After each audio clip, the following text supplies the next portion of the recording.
Hey everybody, welcome back to the channel. Thank you for tuning in. In this particular video, I want to show you how you can import your own dream car yourself. Now, for those of you that have been following the channel, you know that I recently purchased this R33 GTR in England and imported it myself. And I've pretty much been documenting the entire process over the course of a couple videos. For those of you that haven't seen those videos, I'll go ahead and put a banner above my head as well as a link in the description down below in case you want to watch those videos and see the ups and downs and the emotional things that all went through to get this car here, which was totally worth it, by the way. However, in this video, I kind of want to do a more condensed version in this. So what I want to do is I want to walk you through everything I did to get the car here, some of the pitfalls I ran into so that you can avoid them, and then I also want to talk about the final cost. So the whole process is a lot easier than you think and a lot cheaper than you think, which means you don't need to go through one of those car importation houses like Top Rank, and you don't need something like an import broker to get your car here. So in this video, I'm going to show you exactly how you can do this on your own in case you have a dream car you want to import as well. However, two things before we get started. One, if you do want to see more automotive, particularly GTR and S14 content, don't forget to subscribe to the channel. And two, if you'd like to support the channel, I do have the JD Archer shop. If you go to jdarcher.bigcartel.com, you can see a limited section of t-shirts I've designed that are for sale. But with that out of the way, let me show you how you can import your own dream car. The first step in importing your dream car is actually kind of a two-part step. The first one is kind of fun and not bad, and the second step, in my opinion, is probably the most difficult part of importing your own car. Now, the first part is just actually finding the car. You know, unlike here in the US, you know, where we have things like Auto Trader and eBay and all these other Facebook marketplace where it's real easy to find cars for sale. If you're looking for a car over in like England or Japan or Australia, we don't necessarily know those sites right off the bat. But the great thing is we live in the digital age. You can find them so you can actually browse some of these car listings for sale. For example, this car I actually found, believe it or not, on eBay. And there's actually an eBay UK page where I was able to find actually a number of R33s for sale. We also know that there is Yahoo auction place as well, but typically that one is for Japan and usually is in Japanese. Might be a bit of a deterrent, but as you know, Google does have Google Translate, which is usually good enough to get you the information you need to determine whether or not it is a car you want. So the first step is actually finding places that list cars and finding one that you want. Now, the second part of this, like I said, is probably going to be the most difficult part of this entire process, and that is finding someone to inspect the car for you that you trust. Now, I was very fortunate when I was talking to a friend back around Christmas time about wanting to pick up an R33 from Japan or Australia. He pretty much went, why? We do import-export out of England, and there's cars there. And I realized that he's right. England is, for some reason, this untapped treasure trove of JDM cars. I mean, everyone's like me, like we're used to seeing these cars being imported from Japan or Australia now because that's typically what we see online and what people are talking about. But England's had these cars for decades and the US market's not looking there yet. So the prices aren't as inflated. So I got a screaming good deal on this car. Now, that being said, like I said, it's kind of hard. Who do I know over there? So fortunately, my buddy, his business partner and friend was over there. It's a guy that I've met before. So he was willing to go take a look at the car for me. He was willing to go drive the car. He took pictures of everything I told him are issues with this car, making sure that rust wasn't an issue or any structural damage. So when he told me that the car was good, I was very comfortable in buying the car. This also had an added bonus that, because like I said, this is a guy I've met, he's been friends with my friends for a long time, I felt very comfortable sending him the 42 grand it took to buy this car. In my opinion, that's probably the most nerve-wracking part of buying any car overseas, is you have to send money to somebody you've never met that doesn't even live in this country, which means if they disappear with your money, what do you do?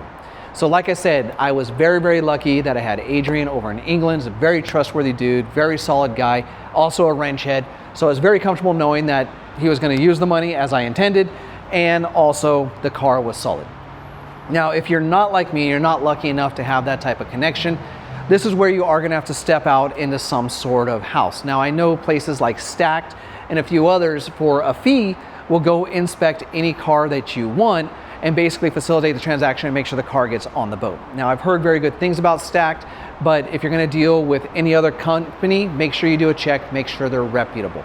So that's, like I said, that is probably the most difficult part of the journey, is finding someone to inspect the car facilitate the transaction who you trust isn't going to run off with your money, and make sure the car gets on the boat. And speaking of boat, well, that's the next step, finding a boat that'll basically get your car from whatever country it's in to here in the US. Now, I know this might sound like a little bit of an ordeal, but thanks to the fact that we live in the digital age, it's really not. It's really simple. All you have to do is basically Google, auto shippers or auto transport from whichever port is near where the car is being held to wherever it is you live. And fortunately for me, when I did that, I got about 4 or 5 results. My guy in England was super cool and called a few of them for me and just let me know which one he was most comfortable with. Ironically enough, they were called auto transports. Yeah, very difficult name to remember. So yeah, they came up very high in the Google search because of the name. But I sent them emails. They were super responsive, very easy to work with. They sent me the paperwork I needed to fill out, which was not that complicated. We discussed price, we discussed insurance because they had 3 different levels. And then the other thing was picking the dates. What date do I want the car to leave and which port is it coming into? So once all that was picked, super easy. They gave me a window that the car needed to be dropped off, between these days or in these times. Fortunately, my guy in England was available to do that. So pretty much I booked it and he dropped the car off at the port. So getting the boat, not that difficult. The next part of the process is kind of not fun, but still kind of fun at the same time, and that is the waiting. I mean, you just spent a huge amount of money on a car that you really, really want, and you have to wait for it to make it from the port where it left to where it's finally going to land. Fortunately, there is a website out there called vesselfinder.com where once the car ships, they usually give you the name of the ship, and you can actually put it in there and it'll track it. Now, unfortunately, it doesn't track the boat when it's kind of in the middle of the oceans. So if it's like between Japan and the US, there's going to be a gap of time until it hits US waters. You're not going to be seeing it. For me, because it was coming from England, once it got outside of the English waters, it took a little while before it popped back up again outside the coast of Georgia. The car actually took about 2.5 weeks to get to me, which wasn't too bad, especially once it entered US waters and I was able to track it. I could see as the ship stopped in like Georgia, and then it kind of went south to Panama, got stuck at the canal for a couple days, and once it made it through and back up the coast to Los Angeles. So it was kind of hard waiting because you want your car, but at the same time, thanks to vehicle or vessel finder, I was at least able to watch it move, and that was kind of all right. Now, once you're about a week to a week and a half out from the car actually landing at port, you're probably going to get contacted by an importation company. For me, like I said, I used auto transports. I got contacted by their company, Horizons, which is based out of Texas, and they handled the importation of the car for me. So that's why I was saying at the beginning of the video, you don't need an importation broker. There's importation companies that seem like they're attached to these shipping companies that'll work with you to get the car in. And they just needed a little bit of information from me, like, my name, my address, how much I paid for the car, and that type of stuff, so they can set up the paperwork so that when the car actually lands, you're approved to go pick up the car. It's also at this point in time that you give them all the information about the cost of the car, and they start working on what your final total is going to be for the duties and tariffs and the bonds and all that type of stuff. Next is the exciting part. You've been watching your vessel on Vessel Finder and it docks at your port and you're just waiting for your car to be offloaded.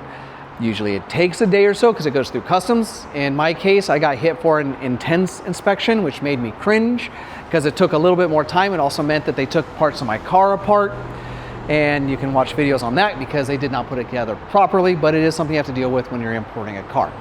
But anyways, you're pretty much waiting. You get that email from your import company that says, hey, the car's ready for pickup, go get it.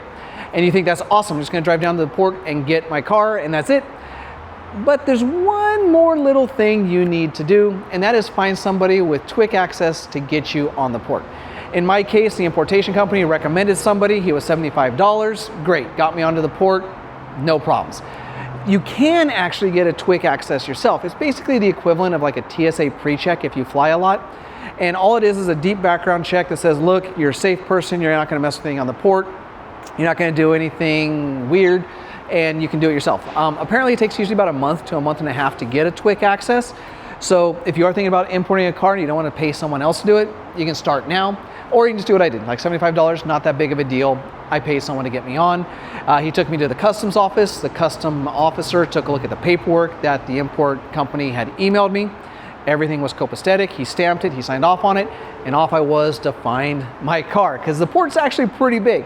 And it was kind of cool because there was actually a boat there at the time. They were offloading a ton of cars. They were all BMWs and Minis, but it was kind of cool to see him come off the boat.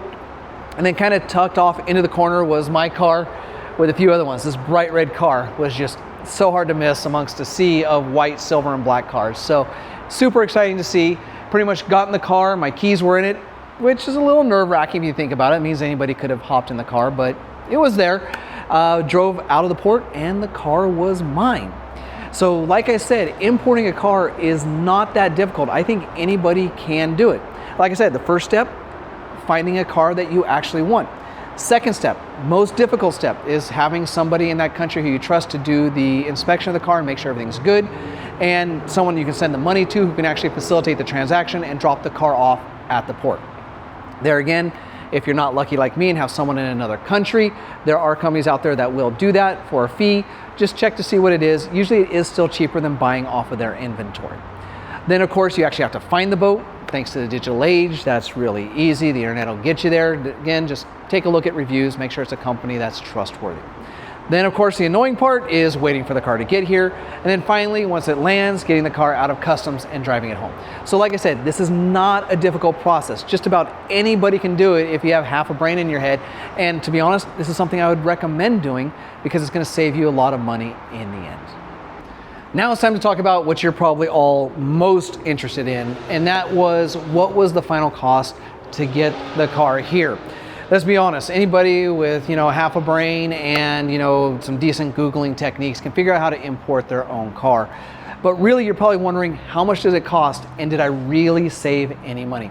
So I'm going to be 100% transparent with you right now as to how much I spent on the car and how much it cost to import. Now, we do know that prices do change, so I'm going to say right now that is currently May of 2025. So if you're watching this way in the future, prices might be a little bit different, but these are prices that are accurate as of right now. So originally I bought this car for 35,000 gold British pounds.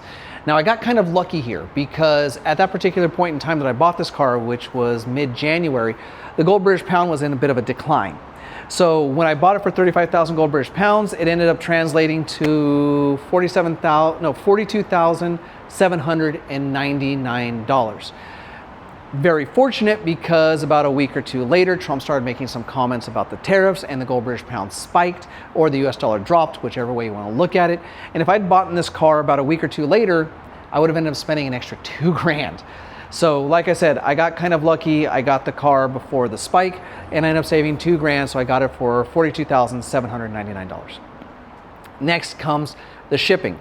And this is actually where the spike in the gold British pound bit me a little bit. So the initial quote to get the car over here was about $2,500 to $2,800.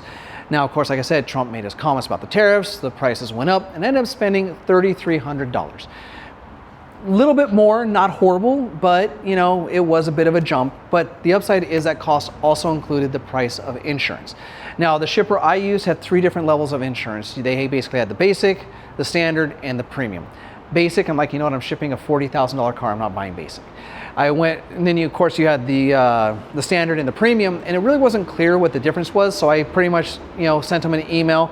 They responded to me, they were really cool guys, and the difference was for about another $800, my deductible drops from $1,000 to $500. And in my mind, I'm like, well, you know what, I will go ahead and absorb that risk and I will save myself $800. So if nothing happens to the car, which I didn't suspect it would, I end up saving $800. If something does go wrong and the car gets lost, I end up losing $500. It was a gamble I was willing to take. So basically, like I said, to ship the car and to get it here along with the insurance was $3,300. Now to actually import the car, there was a bit of a scare there because this was where things got a little bit hairy. While the car was in the middle of the ocean because it shipped on March 16th, on about March 20th, Trump announced his tariffs and everybody freaked out, including me, because my car was in the middle of the ocean. I couldn't turn around and say, you know what, I don't want to do this, sell the car or don't buy the car. I was committed. And so we were freaking out that there might be a 25% tariff on this car, which would have been about 10 grand. Correction, would have been 10 grand. Very fortunate that by the time the car landed, so the tariffs were supposed to go into effect on April 3rd. The car landed April 11th. So that's why I was like, I was gonna get hit and I was gonna be screwed.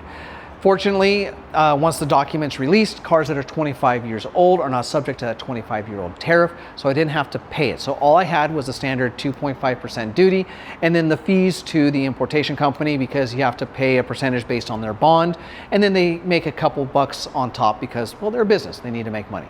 So all in all, I ended up paying about $1,700 on the importation side. And then of course you got the $75 for the guy with the quick access. So all in all, to basically ship the car here, get it here, and get it out of customs, cost me $3,300 plus $1,700, brings it up to about $5 grand. So all in all, I bought the car for $42,799, cost me another $5 grand. So let's say I'm into the car for about $48,000. So the question is then, was it really worth doing myself, and did I save any money? Well, if you're not aware, this is actually the AN0 Clear Red. This is actually one of the most rare colors for the GTR, which is kind of why I got it. Of all of the base model R33 GTRs, there's only 161 that were made in this color. Now, all in all, including the V-Spec models, there's only 303 R33 GTRs ever made in this color, which means about 3% of all R33 GTRs came in this color. So it's a bit rare, so it's hard to find out what its value is worth. Fortunately, recently I was able to find a few for sale. Top Rank actually has two of them. The first one they have listed at about $85,000. The second one they have listed at about $70,000. So when you take a look at the prices Top Rank is asking for this type of car, I really made a hell of a deal because I'm still at about $48,000. Now, that being said, Top Rank is a bit of a white glove company. They tend to charge a little bit more than most people, but they do get premium examples of the car, and they do go through it and they make sure the car is solid. So they are a good company as far as you know you're going to get a good car, but they do tend to be a bit on the expensive side. Now, that being said, continue to search, and I did find two more that were listed for sale in other countries. I don't remember what they are off the top of my head. I'm pretty sure one was Australia. They might both been Australia, one might have been in Japan. And I think they were sitting at about $65,000 to $70,000 off the top of my head. So if I'm looking at a car that even overseas is still going for $60,000 to $70,000, and ones that are landed going for $85,000, and I only paid $48,000 for this, I got a phenomenal deal. And that's why importing a car yourself is probably going to be your best bet for saving money. It just takes a little bit of work on your side. Now, that being said, if I don't want to deal with a headache, I don't want to have to deal with trying to find the boat and find someone to get it on the boat and going to the port myself to pick it up, then yeah, go through one of these importation companies that have a stock here in the US. You're more than welcome to do that, especially because if it's already landed, you can inspect the car yourself. If it's still overseas, I'm a little bit more leery of it, because make sure it's a trustable company, because there's a lot of shysters out there who buy junk cars and offload them on unsuspecting buyers because, well, they can, they're not in this country. But there again, like I said, I think I saved a lot of money, and I'm pretty sure if you want to buy your dream car, it's something you can do as well. And there it is, the full step-by-step process of how I imported this R33 GTR from England, along with all of the costs that I incurred along the way. I hope you enjoyed this video. If you did, go hit that thumbs up button to let me know. It does help the channel out a lot. As I did say at the beginning of the video, if you'd like to see more automotive, particularly GTR and S14 content, don't forget to subscribe to the channel. You can also follow me on all forms of social media, which include Instagram, Twitter, Facebook, and TikTok. There'll be links for those in the description down below. Now, after watching this video, if you have any questions about the importation process, some of the fines and fees I paid, or anything else that has to do with the importation process, go ahead and post in the comment section down below. I will respond to you. I thank you all for watching, and until next time, forget everything else, focus on the finish line.